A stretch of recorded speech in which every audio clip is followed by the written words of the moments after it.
ఇక వార్త వివరాల్లోకి వెళ్తే పార్వతీపురం మన్యం జిల్లాలో విలేకరుల సమావేశంలో మాట్లాడిన ఎమ్మెల్యే విజయ్ చంద్ర చంద్రబాబు నాయుడు 30 ఏళ్ల సీఎం బాధ్యతలు నిర్వహించి అభివృద్ధి మార్గంలో ముందుకు సాగుతున్నారని పేర్కొన్నారు. ఎవరికి లేని కీర్తి ప్రతిష్టలు చంద్రబాబుకే దక్కాయని కొనియాడారు. సాధ్యం కాని పని లేనటువంటి మహానుభావుడిని మరో 30 ఏళ్లు ఏకదాటిగా పనిచేసే సత్తా చంద్రబాబులో ఉందని అన్నారు.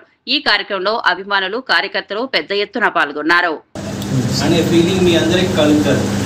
దానికి ప్రధానంగా పునాది వేసింది, దానిపైన బిల్డింగ్ కట్టింది, ఒక ఆర్థిక వ్యవస్థను సృష్టించింది శ్రీ నారా చంద్రబాబు నాయుడు గారని మరొకసారి మేము గర్వంగా చెప్పుకోవచ్చు.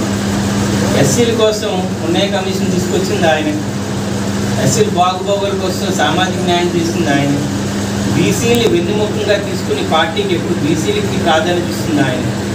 అందుకన్నా ఆయన ఒక ఆర్థికవేత్త, ఒక రాజకీయవేత్త, అంతేకాకుండా ఒక సామాజికవేత్త, అంతేకాకుండా ఈ దేశాన్ని ఎలాగైతే పెట్టుకుంటే మనం మిగతా దేశాలతో పోటీ పడగలుగుతామనే ఒక గొప్ప క్రమశిక్షణ కలిగిన వ్యక్తి. రాబోయే 20 సంవత్సరాల్లో ఏం జరగబోతుంది మీరందరికీ అనే ఆలోచన ఆయనకు ఉంటుంది. మాకు కూడా తెలియకపోవచ్చు, కానీ రాబోయే 20 సంవత్సరాల్లో ప్రపంచం ఎలా మారబోతుంది, ప్రపంచంలో ఏ అవకాశాలు రాబోతున్నాయి, ఆ అవకాశాలని తెలుగు వాళ్ళు, ముఖ్యంగా తెలుగు వాళ్ళు ఎలాగ దాన్ని అందిపుచ్చుకోవాలనే ఆలోచనతోనే ఆయన నిరంతరం జీవిస్తున్నారు.